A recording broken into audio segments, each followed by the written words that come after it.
আর যখন আইপ্যাক কর্ণধারের বাড়িতে পৌঁছন তখন মুখ্যমন্ত্রীর হাত খালি থাকলেও যখন তিনি বেরিয়ে আসেন তার হাতে ছিল সবুজ ফোল্ডার, হার্ড ডিস্ক ছিল, প্রতীকের ফোন এবং ল্যাপটপও ছিল। এই সমস্ত কিছু নিয়ে বাইরে বের হন মুখ্যমন্ত্রী। কেন এই সমস্ত কাগজপত্র নিয়েছেন পরে তার ব্যাখ্যাও দেন।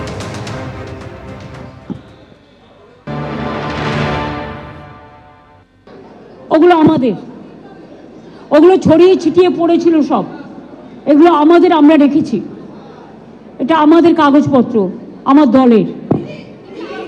For party matter sometimes I give a ring to them because every day the development regarding our program we talk each other by phone. So suddenly I was not aware this fact, so when I just gave a phone call to him, then I have seen that the ring is going on but nobody is picking up the phone. Then I cross-checked what happened, why he is not picking up my phone. Then I came to know that his phone is not with him. His phone has been handed over to ED, has snatched his phone.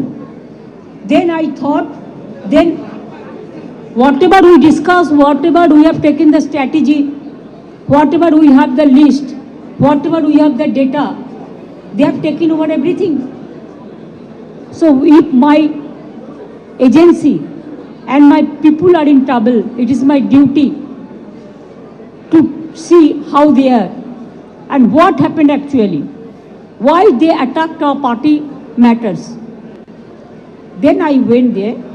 Yes, I talked to them, and what they said I cannot tell you right now. আজ সকাল থেকে আইপ্যাকের office এবং I-PAC কর্ণধারের বাড়িতে ইডির হানা, আর সেই খবর পাওয়া মাত্রই পৌঁছে গেলেন মুখ্যমন্ত্রী।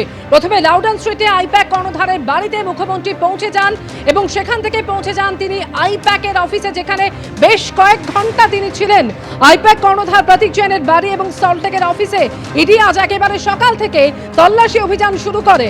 কলকাতার পুলিশ কমিশনার মনোজ ভার্মা পৌঁছানোর পরই আজ লাউডন স্ট্রিটে প্রতীক জৈনের বাড়িতে পৌঁছে যান মুখ্যমন্ত্রী এবং সেখানে হার্ড ডিস্ক, ল্যাপটপ, আইপ্যাক কর্ণধারের ফোন নিয়ে বাইরে বের হন তিনি। এরপর লাউডন স্ট্রিট থেকে আইপ্যাক কর্ণধারের অফিসে পৌঁছে যান মুখ্যমন্ত্রী। সল্টলেকের অফিস থেকে বেশ কিছু কাগজপত্র এবং ফাইল তোলা হয় মুখ্যমন্ত্রীর গাড়িতে।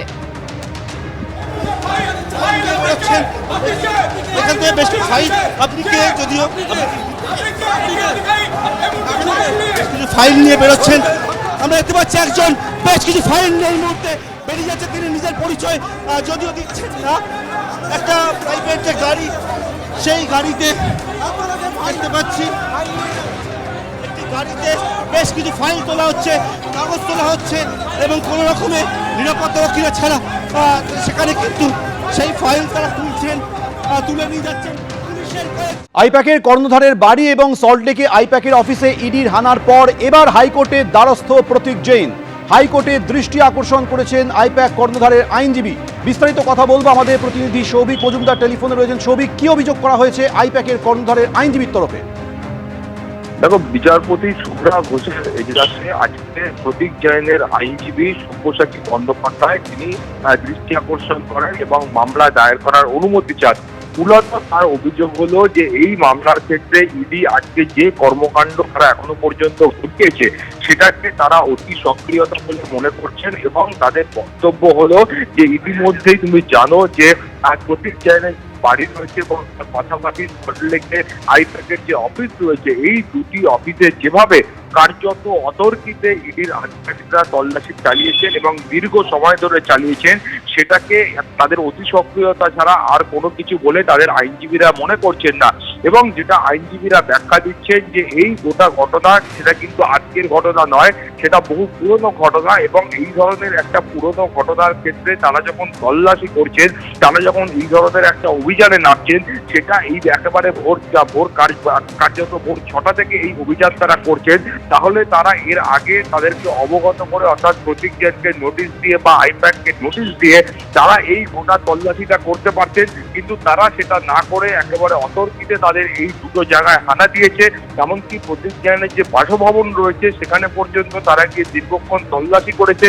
ফলে এই গোটা বিষয়টাকে প্রতীক জৈন মনে করছেন যে এখানে ইডির আধিকারিকরা তারা অতি সক্রিয় হয়ে উঠেছে, যেটা কার্যত নিষ্প্রয়োজন ছিল। এবং এই ঘটনার ক্ষেত্রে একেবারে শুরু থেকে ইডি যেখানে যেখানে যা যা সহযোগিতা প্রয়োজন ছিল সেই সহযোগিতা তারা পেয়েছে। ফলে হঠাৎ করে কেন এইভাবে তাদের বাড়িতে এবং অফিসে হানা দিল ইডি, সেই বিষয়টা নিয়েই তারা কলকাতা হাইকোর্টে এসেছেন এবং মামলা দায়েরের প্রক্রিয়া সম্পন্ন হলে আগামীকাল শুনানির সম্ভাবনা রয়েছে। তুমি জানো যে প্রতীক জৈনের আইনজীবীরা যখন এই মামলা দায়ের করার অনুমতি চাইছেন তার ঠিক আগেই ইডির তরফের আইনজীবীরাও কিন্তু একই ধরনের অভিযোগ নিয়ে তারা কলকাতা হাইকোর্টে গেছিলেন এবং এই মাননীয় বিচারপতি শুভ্রা ঘোষের এজলাসে তারই দৃষ্টি আকর্ষণ করেছিলেন এবং সেই মামলার অনুমতি দেওয়া হয়েছে। ফলে এই মামলা এবং পাল্টা মামলা, এই দুটো মামলারই কিন্তু শুনানি আগামীকাল মাননীয় বিচারপতি শুভ্রা ঘোষের এজলাসে হবে এবং সেই সময় পরবর্তী যে বিচার প্রক্রিয়া আছে সেটা নির্ধারিত হবে। সৌমিক, ধন্যবাদ। এবিপি আনন্দ, এগিয়ে থাকে, এগিয়ে রাখে।